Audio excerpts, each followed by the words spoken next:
ગીર સોમનાથ જિલ્લાના વેરાવળ એસટી ડેપોમાં બસ પાસ માટે વધુ એક કાઉન્ટર શરૂ કરવામાં આવ્યું છે। વિદ્યાર્થીઓની સુવિધા માટે આ નિર્ણય લેવાયો છે।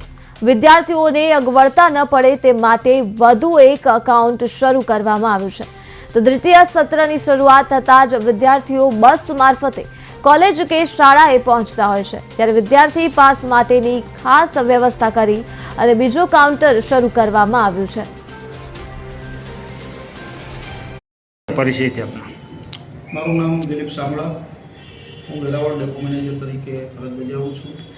हाल में अत्यारे शैक्षणिक सत्र नवुं चालू थयुं छे, जेमां मोस्ट ऑफली विद्यार्थीओ निगमनी बसों मुसाफरी करता होय छे।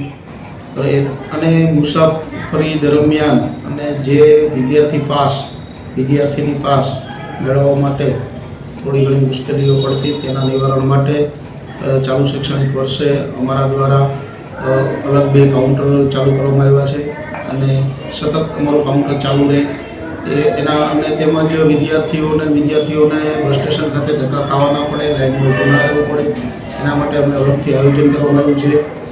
शाळाओनो पण रूबरू संपर्क करवामां आव्यो छे अने शाळाओमांथी पण विद्यार्थीओने ત્યાં જઈને તેના ફોર્મ ઓનલાઈન ભરાઈ જાય અને અમને એકી સાથે મળી રહે અને ત્યારબાદ અમે એકી સાથે પાસ ઇસ્યુ કરીને સ્કૂલને ડાયરેક્ટ અમે આપી શકીએ, જેથી કરીને વિદ્યાર્થીઓને બસ સ્ટેશને આવવું જવું ન પડે અને સહેલાઈથી પાસ મળી રહે, એના માટે અમારા દ્વારા એક અલગથી વ્યવસ્થાઓ ઊભી કરવામાં આવી છે।